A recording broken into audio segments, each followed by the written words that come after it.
오늘 우리가 읽은 이 본문의 말씀은 실로 유쾌한 말씀이 아닙니다.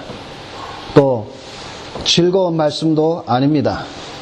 우리에게 무겁고 두려움을 주는 말씀입니다. 다시 말해서 신자들에게 경고하는 워닝의 말씀입니다. 특히 히브리서 안에서는 우리는 이러한 경고의 말씀을 여러 번 지금까지 우리는 살펴보았습니다. 우리가 한번 말씀을 들은 것을 기억해 보면 제일 처음 경고는 어떤 말씀이었습니까?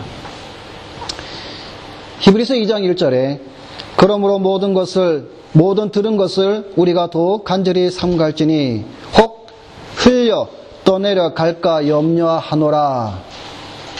제일 처음 경고의 말씀을 해줍니다. 두 번째 경고는 어떤 말씀이었습니까?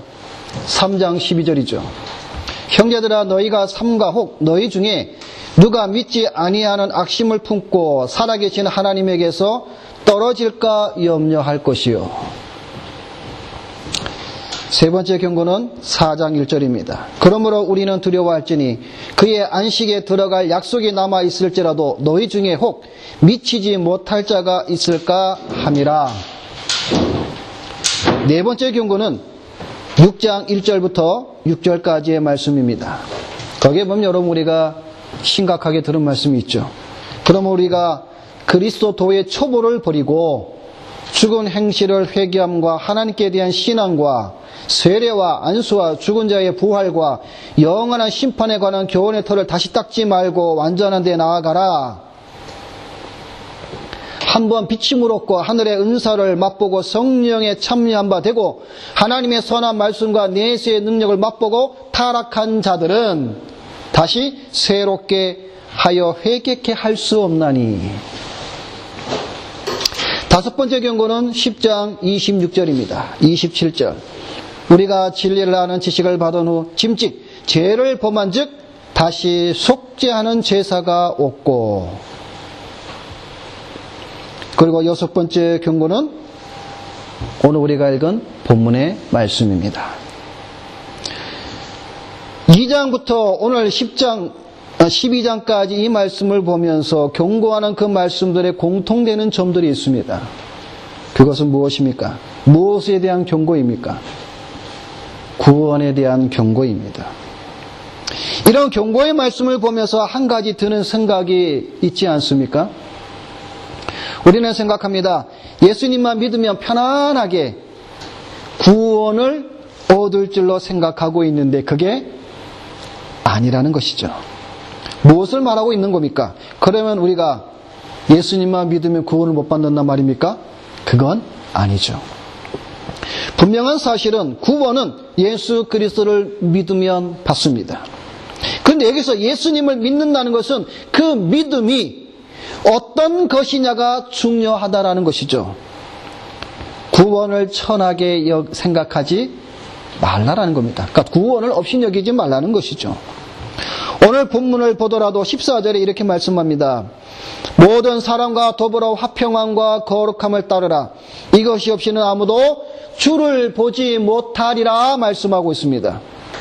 여러분 여기서 주를 보지 못한다라는 말은 무슨 말입니까? 말씀 그대로 구원을 못 받는다는 말입니다.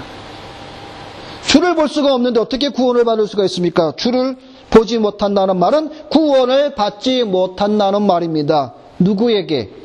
화평함과 거룩함을 따르지 않는 자들에게. 그래서 오늘 본문 말씀은 이렇게 말씀합니다. 모든 사람과 더불어 화평함과 거룩함을 따르라. 이것이 없이는 아무도 주를 보지 못하리라. 여러분 이 말씀은 무거운 말씀입니다. 지금 히브리서 이 서신을 받고 있는 1차적으로 이 수신자들은 히브리인들이죠. 지금 그들은 배교의 문제로 인하여서 교회 안에서 분열과 다툼의 상황에서 바울 사도는 이 서신을 그들에게 보내면서 경고하고 있는 겁니다. 11장을 통해서 믿음의 영웅들을 보게 하였고 그들을 소개하였고 12장에 와서 구름같이 둘러싼 허다한 무리들이 많음과 너희를 응원함과 또한 인내함과 또한 징계의 말씀으로 그들을 지금 권면하고 있었습니다. 그리고 오늘 본문에 와서 한 가지를 더 첨가합니다. 그게 바로 경고입니다. 경각심을 갖기 위하여 경고의 말씀을 하고 있는 것입니다. 이것은 이때뿐만 아니라 오늘날 우리 현대 교회에도 해당되는 것으로 교회 안에 성도들 간의 교통에 관한 문제를 또한 다루고 있다라는 사실입니다. 이제 이 말씀을 우리가 한 절씩 보면서 무엇을 경고하고 있는지 함께 은혜를 나누도록 하겠습니다. 먼저 첫째는 주를 보지 못하는 자가 되지 말라라고 경고하고 있습니다. 14절 말씀 우리가 아까 있는 말씀처럼 모든 사람과 더불어 화평함과 거룩함을 따르라. 이것이 없이는 아무도 주를 보지 못하리라. 여러분, 주를 보지 못하는 자가 되지 말라 경고하고 있습니다. 하나님께서 주시는 은혜의 선물에 대한 보답으로 신자들이 반드시 추구해야 할 것이 있는데 그것이 두 가지로 오늘 본문은 말씀하고 있습니다. 그것은 화평함과 거룩함입니다. 오늘 본문은 화평함과 거룩함을 따르라 이렇게 말씀하고 있습니다. 근데 여러분 사실 여기 이 개역개정에 여기 보면 우리가 따르라라고 이렇게 말씀을 번역하고 있는데 사실은 쫓으라라는 번역이 더 잘 맞는 번역입니다. 화평함과 거룩함을 쫓으라라고 말씀하고 있다는 것이죠. 쫓으라는 이 원래의 의미를 우리가 찾아보면 어떤 의미냐면 전심전력을 다해서 쫓아가라는 의미입니다. 그냥 대충 그냥 느그적 대충 선들선들 건들건들 이렇게 따라가고 쫓아가는 게 아니라 전심전력을 다해서 쫓아가라는 말입니다. 예를 들면 토끼가 여우에게 잡히지 않으려고 힘을 다해 도망가는데 여우가 그 토끼를 잡으려고 쫓아갈 때 슬슬 쫓아갑니까? 아닙니다. 기회를 봐서 전심전력해서 쫓아가서 잡습니다. 전심전력을 다해서 성도들이 오늘날 교회 안에 우리 신자들이 추구해야 될 두 가지가 있는데 그것은 화평함과 거룩함입니다. 그런데 앞에 단서가 붙었죠. 어떤 단서입니까? 모든 사람들과. 여기서 이 모두는 바깥에 있는 사람들뿐만 아니라 오늘 우리 교회 안에 있는 성도들 간에도 다 포함하는 말씀입니다.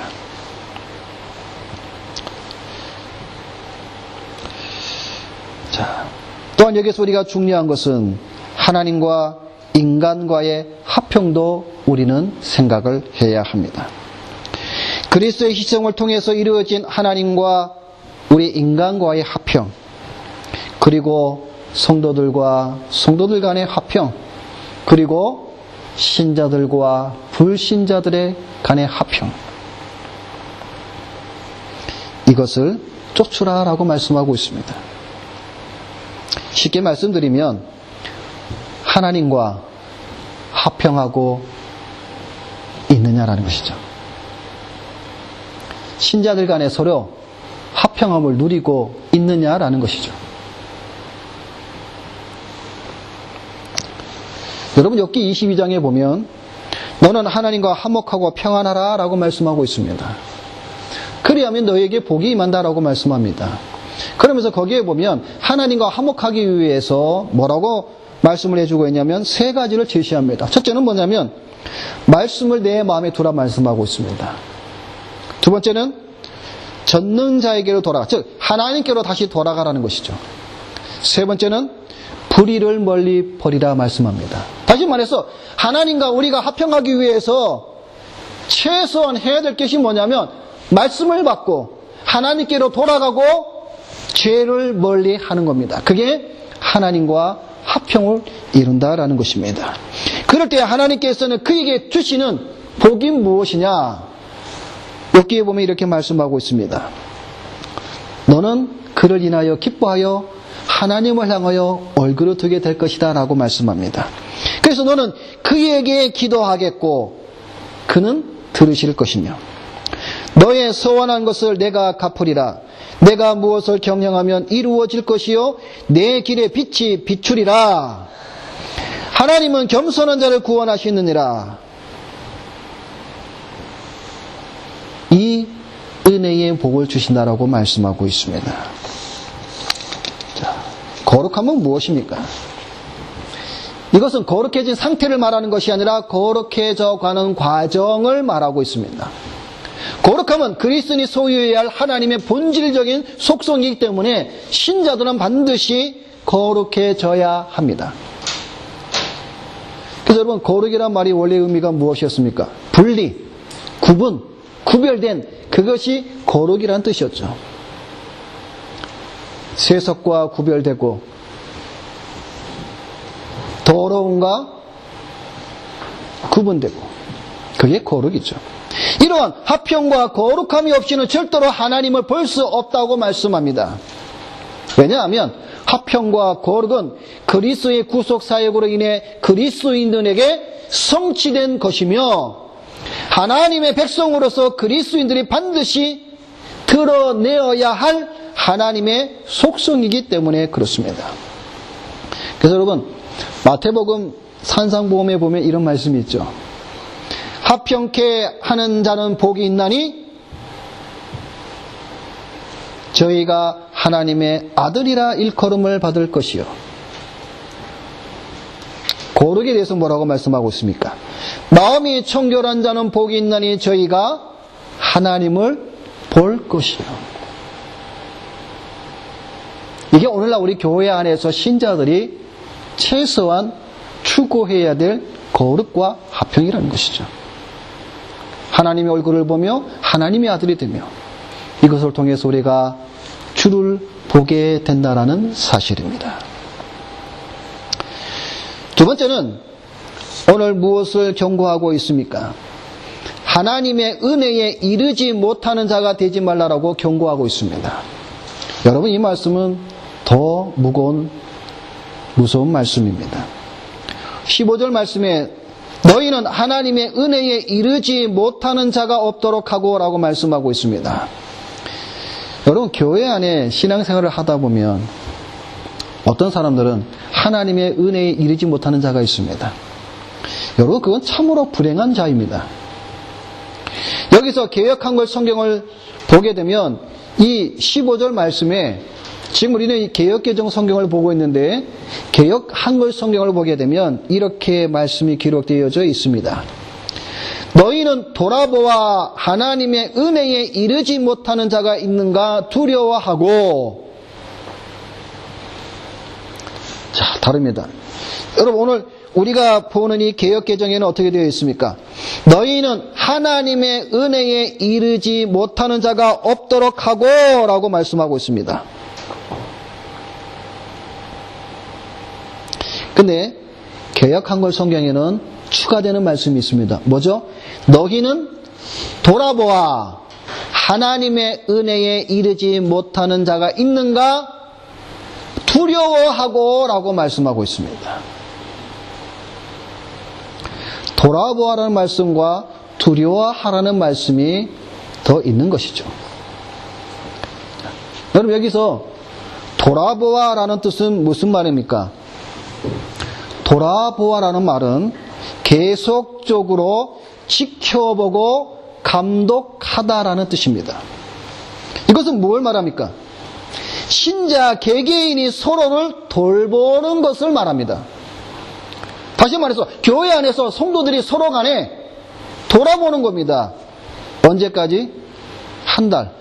언제까지요? 1년. 그게 아닙니다. 계속적으로 지속적으로 서로 보는 겁니다. 근데 사람들은 신자들끼리 돌아보라니까 오해를 합니다. 나는 무엇을 먹고 있는데 저 사람은 뭘 먹고 살지? 저 성도는 무슨 옷을 입고 있지? 명품인가? 무슨 차를 타고 다니지? 이런 걸 돌아보라는 게 아니에요. 여기서 말하는 돌아보아라는 말은 은혜에 이르지 못하는가, 그가 지금 신앙으로 바로 서 있는가, 그것을 돌아보라는 말입니다. 여기 이르지 못하는 것의 의미는 자신의 잘못으로 인해서 어떤 베네핏, 어떤 혜택으로부터 제외되는 것을 나타내는 표현입니다. 다시 말하면 하나님의 은혜를 구하여도 얻기가 어려움을 나타내는 것이 아니라 은혜에 대하여서 거절하거나 불신앙과 혹은 가볍게 여기는 마음으로 인해서 하나님의 은혜를 포기하거나 잃어버리는 그것을 말합니다. 다시 말해서 그런 것들을 교회 안에 있는 우리 형제 자매들 가운데에 혹 이런 자가 있는가 없는가를 서로 돌아보아라라고 말씀하고 있는 겁니다. 왜냐하면 하나님의 은혜를 받지 못하면 그 결과가 무엇으로 나타납니까? 지금 히브리인들에게 나타나고 있죠. 뭐예요? 배교회까지 간다는 것이죠. 그래서 교회 안에서 신자들은 서로 돌아보는 겁니다. 교회 안에서 자신만 신앙생활을 잘하고 있으면 된다고 생각하는 것은 바른 신앙이 아닙니다. 성경은 그 어디에도 이렇게 말씀하고 있지 않습니다. 여러분 만약 그렇다면 교회가 존재할 필요가 없습니다. 공동체가 필요가 없습니다. 왜요? 하나님께서 그냥 1대1로 만나면 되죠. 그런데 하나님께서는 핏값으로 무엇을 세웠냐면 교회를 세웠습니다. 그 교회 안에 유기적 조직으로 성도들을 모았다라는 것입니다. 그래서 함께 신앙생활을 해 나간다고 성경은 우리에게 가르쳐주고 있습니다. 자, 여러분이 갈라디아서 6장을 한번 봅시다. 신약성경 갈라디아서 6장 309페이지.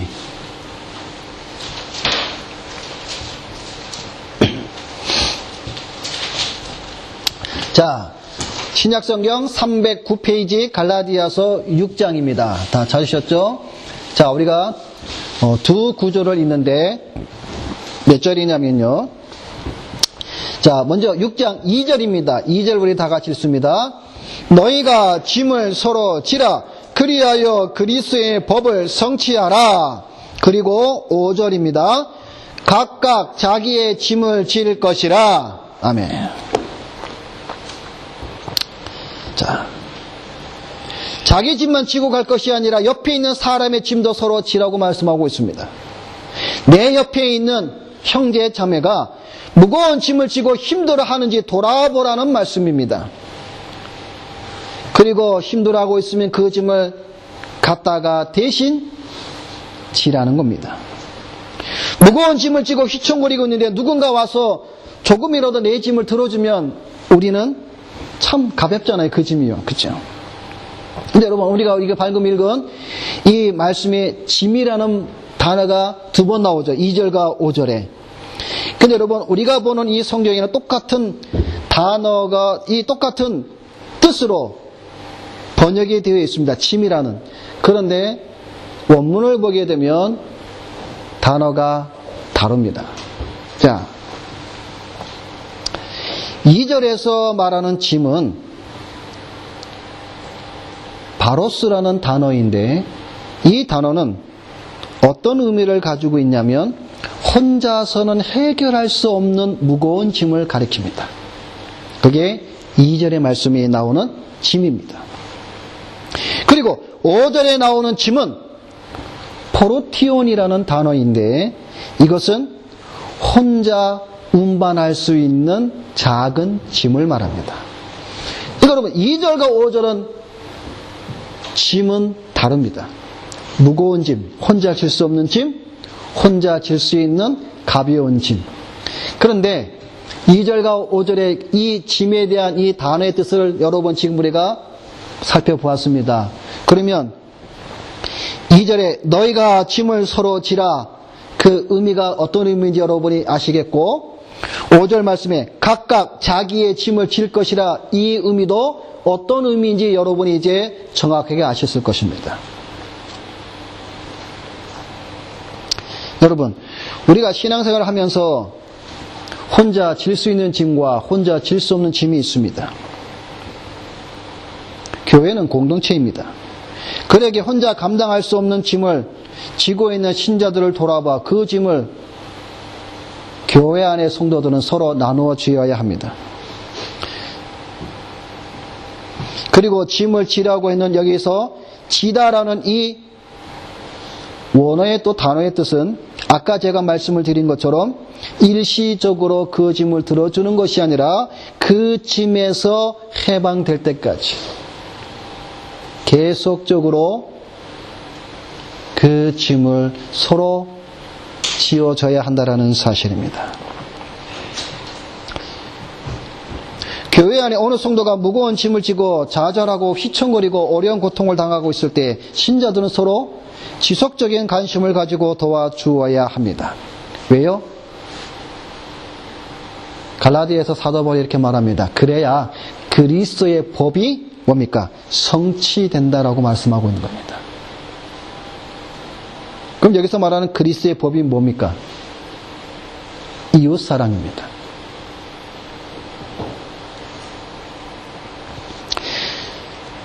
하나님을 사랑하고 내 이웃을 내 몸과 같이 사랑하는 이 말씀이 성취되는 겁니다. 여러분, 신앙생활은 결코 혼자 하는 것이 아닙니다. 신자들끼리 서로 어울려 함께 하는 것입니다. 근데 여러분, 우리가 신자들끼리 서로 어울려 신앙생활을 하다 보면 안 맞는 게 참 많죠. 성격 다르죠. 그죠? 성격 다르죠. 취향이 다르죠. 다 다릅니다. 그러다 보면 어떤 일이 벌어집니까? 부딪혀요. 부딪힙니다. 근데 서로 그 부딪힘이 서로 찌르는 그 가운데서 서로 그 뾰족한 부분들이 그리스도 안에서 깎아지는 겁니다. 근데 이게 싫어서 교회를 나가는 자들이 얼마나 많이 있습니까? 이게 싫어서 교회를 돌아다니며 이게 싫어서 교회를 떠난 자들 우리 주변에 얼마나 많이 있습니까? 속된 말로 이꼴 저꼴 보기 싫다는 거죠. 근데 여러분, 그게 아십니까? 우리가 남에게 손가락질 하잖아요. 그죠? 손가락질 할 때 여러분 한번 들었을 이야기입니다. 남을 향해 상대방을 향해 이렇게 손가락질 할 때 남을 가리키는 손가락은 몇 개입니까?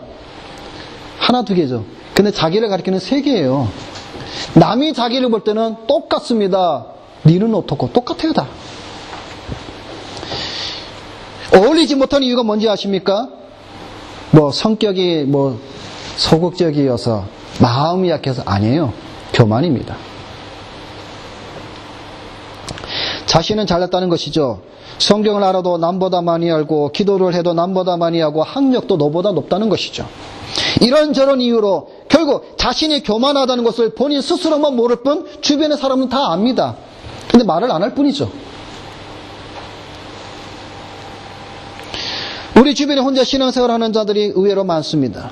그들은 자기만 생각하는 자들입니다. 그런데 사실 이들의 신앙은 병든 신앙이죠. 바르지 못합니다. 성경은 우리에게 신앙생활을 그렇게 하라고 말씀하고 있는 구절이 없습니다. 오늘 우리가 읽은 갈라디아서에 있는 이 6장에 있는 말씀도 그렇고 오늘 우리 본문의 히브리 12장의 말씀도 말씀합니다. 무슨 말씀입니까? 모든 사람과 더불어 너희는 서로 돌아보아라 말씀하고 있지. 너는 네 갈 길로 네 혼자 그렇게 말씀하고 있지 않습니다. 자기 혼자만의 신앙생활을 하는 사람은 결론은 하나입니다. 교만입니다.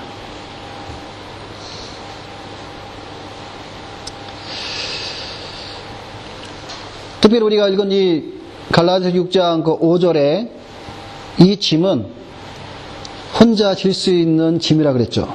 그래서 이 5절의 이 짐은 원래 어떤 뜻이냐면요. 군인의 배낭을 가리킨다고 말을 합니다. 그러니까 여러분 군대에 가면 군인들이 자기의 배낭을 지잖아요. 그러니까 자기가 질 수 있는 배낭을 말하는 겁니다. 그걸 지라는 것이죠. 다시 말해서 이것은 뭘 말하냐면 성도들이 각자 담당해야 하는 의무가 있다라는 겁니다. 다시 말하면 교회 안에서 성도들은 자기가 지어야 될 의무, 짐이 있다라는 겁니다. 그래서 이것을 우리는 뭐라고 말합니까? 성도의 의무라고 말합니다. 듀티입니다. 성도의 의무입니다. 가정에서 아내는 아내로서, 남편은 남편으로서, 부모는 부모로서, 자녀는 자녀로서 그 해야 할 일, 그들에게 주어진 책임을 다 하듯이 마찬가지로 교회 안에서도 해야 할 성도들의 의무가 있습니다. 성도는 성도로서의 의무가 있습니다. 직분자는 직분자로서 해야 할 의무가 있습니다. 그런데 성도들이, 직분자들이 해야 할 의무를 감당하지 않습니다. 요즘 성도들은 교회의 가르침에 순종하지 않습니다. 교만에 빠져 있습니다. 자기를 가르치기보다는 남을 가르칩니다. 그런데 사도 바울은 이렇게 말씀합니다. 내 자신을 돌아봐. 너도 시험을 받을까 두려워하라. 우리는 서로 돌아보아야 합니다. 어떤 신자가 은혜의 길에서 지금 멀어져 가고 있는지.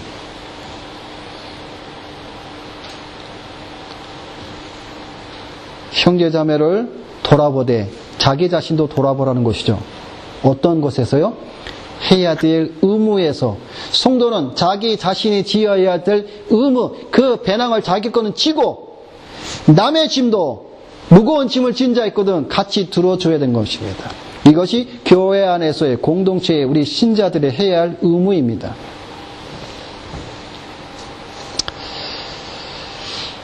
마지막으로 세 번째로는 오늘 무엇을 경고하고 있습니까? 성도를 더럽게 하는 자가 되지 말라라고 경고하고 있습니다.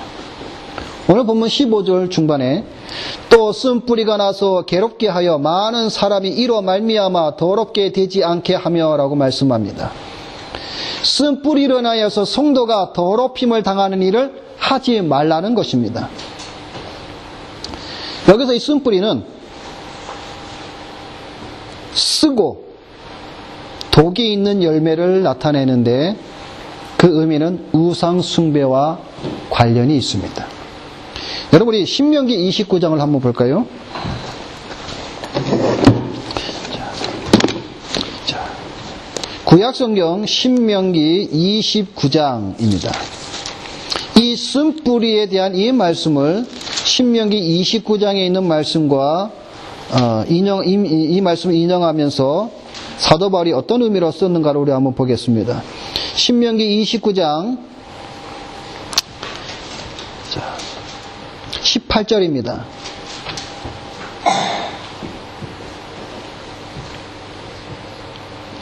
자, 신명기 29장 18절부터 21절까지. 자, 309페이지, 구약성경 309페이지죠. 자, 신명기 29장 18절부터 21절까지 우리 다 같이 우리 함께 읽어보겠습니다. 너희 중에 남자나 여자나 가족이나 집하나 오늘 그 마음이 우리 하나님 여호와를 떠나서 그 모든 민족의 신들에게 가서 섬길까 염려하며 독초와 쑥의 뿌리가 너희 중에 생겨서 이 저주의 말을 듣고도 심중에 스스로 복을 빌어 이르기를 내가 내 마음이 완악하여 젖은 것과 마른 것이 멸망할지라도 내게는 평안이 있으리라 할까 함이라. 여호와는 이런 자를 사하지 않으실 뿐 아니라 그 위에 여호와의 분노와 질투의 불을 부으시며 또 이 책에 기록된 모든 저주를 그에게 더하실 것이라. 여호와께서 그의 이름을 천하에서 지어버리시되 여호와께서 곧 이스라엘 모든 지파 중에서 그를 구별하시고 이 율법책에 기록된 모든 언약의 저주대로 그에게 화를 더하시리라. 여러분, 이 얼마나 무서운 말씀입니까? 여러분, 교회 안에는요, 쓴뿌리의 신앙을 가진 신자들이 있습니다. 근데 여러분, 이 쓴뿌리는요, 오늘 우리가 이 신명기에 있는 이 말씀처럼 무서운 말씀이죠. 언약의 책, 성경에 기록된 모든 저주가 그에게 임할 것이라 말씀합니다. 하나님께서는 그를 사하지 않는다고 말씀하고 있습니다. 하나님은 분노하신다고 말씀하고 있습니다.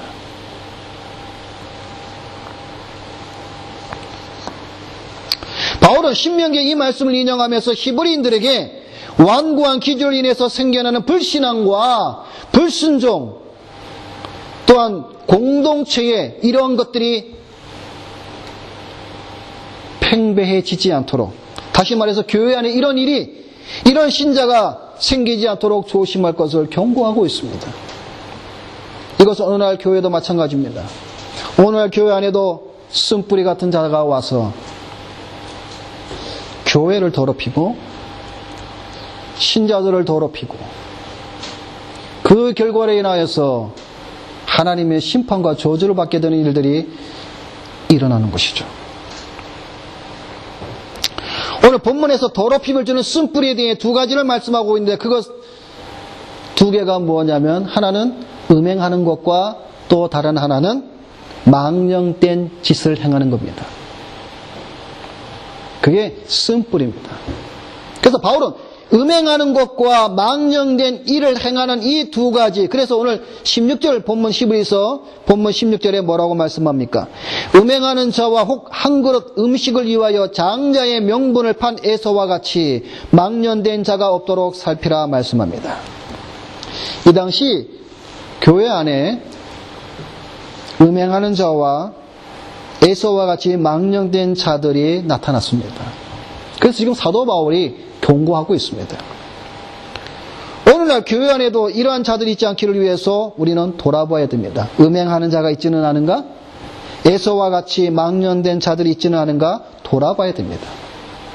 여기서 오늘 본문에 나오는 이 망령된 자의 그 의미를 보게 되면 짓밟는다라는 말입니다. 이 망령된 이 말은 대문간이라는 말에서 유래가 됐는데, 대문간에서 무엇인가를 발로 짓밟는 것처럼 하나님의 신성이 짓밟힌다라는 것을 의미하고 있습니다. 그러니까 여러분, 우리가 십계명에도 보게 되면 제3계명 여호와 이름을 망령되이 부르지 말라는 그 의미가 사실은 이런 뜻입니다. 하나님의 이름을 짓밟지 말라는 것이죠. 에서의 망령된 행위는 팥죽 한 그릇에 장자의 명분을 판 것을 우리는 창세기에 있는 말씀을 통해서 우리는 잘 압니다. 근데 거기에는 그냥 단지 에서가 배고픔에 팥그릇을 한 적 팔았다라고 기록할 뿐이죠. 근데 그 파는 거에 대한 의미가 오늘 히브리서는 그것을 이렇게 해석하고 주고 있습니다. 하나님의 신성을 짓밟는 짓이다.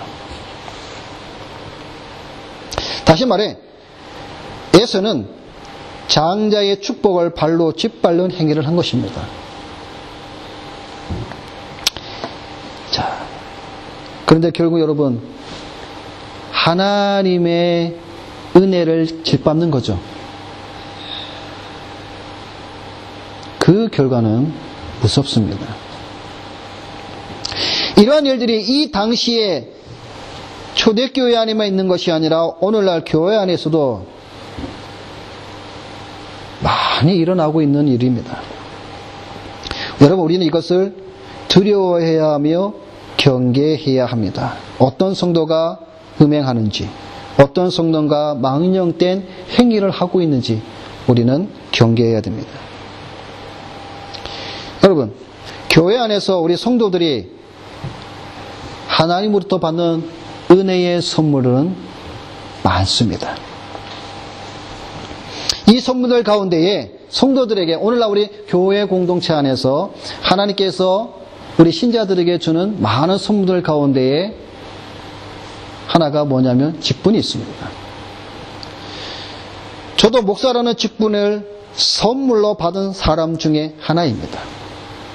그런데 제가 만일 이 직분을 이용하여서 세상에서 제가 먹고 할 일이 없어서 목사짓해서 먹고 살아야지, 이렇게 제가 이 목사의 직분을 감당한다면 저도 에서와 다를 바가 없습니다.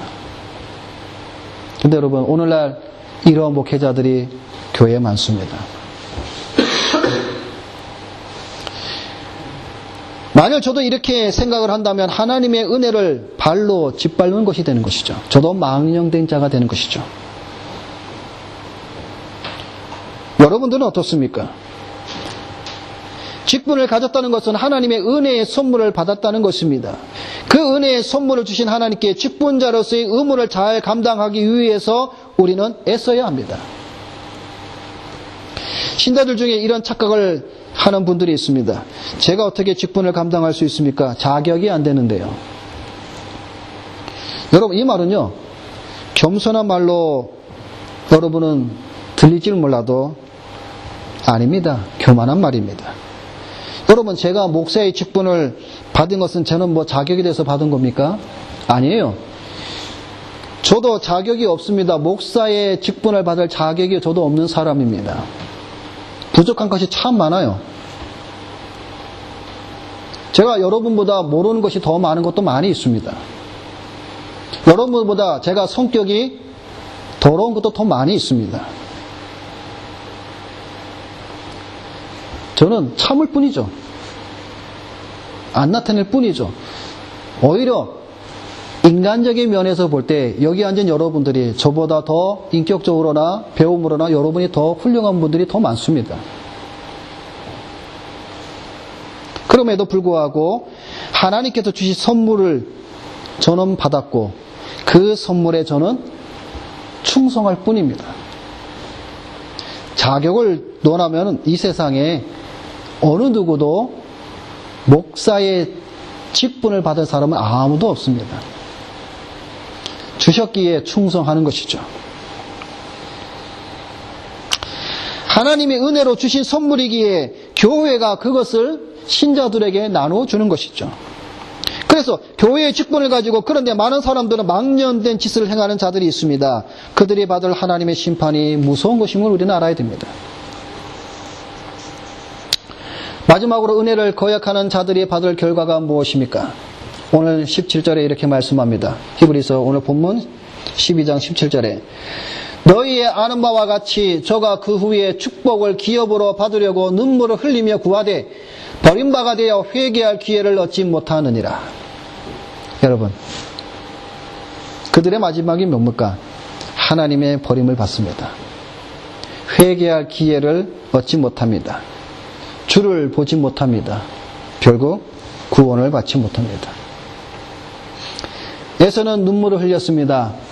근데 그의 눈물은 세상의 축복을 도로 찾기 위한 눈물이었지 장자의 명분을 통한 하나님의 은혜를 가볍게 생각한 것에 대한 회개의 눈물은 아니었습니다. 그러기에 그가 눈물을 흘리며 간구했던 축복을 하나님으로부터 그는 받을 수가 없었습니다. 왜냐하면 그가 하나님의 선물을 멸시하였고 발로 짓밟았기 때문에 그렇습니다. 에서가 눈물로 간구했음에도 불구하고 하나님으로부터 장자권을 다시 받지 못한 것은 배교자의 경우에도 동일하게 해당되는 것으로 하나님의 은혜의 선물을 가볍게 여기고 현세적인 것을 추구하는 것에 대한 히브리인들과 그리고 오늘 우리들에게 주시는 무섭고 엄중한 경고의 말씀입니다. 말씀을 맺습니다. 오늘날 신자들은 신앙을 참 우습게 생각합니다. 또한 교회 생활도 우습게 생각합니다. 교회의 가르침도 우습게 생각하고 목회자들도 우습게 생각하고 교회의 직분도 우습게 생각하며 신자들도 서로 우습게 생각을 합니다. 다 우습게 생각합니다. 그러다 보니 다 자기 마음대로입니다. 교회를 가고 싶으면 가고 말고 싶으면 안 갑니다. 이 교회 갔다 저 교회 갔다. 교회의 가르침에 기분이 좋으면 따르고 자기의 마음에 안 맞으면 불순종합니다.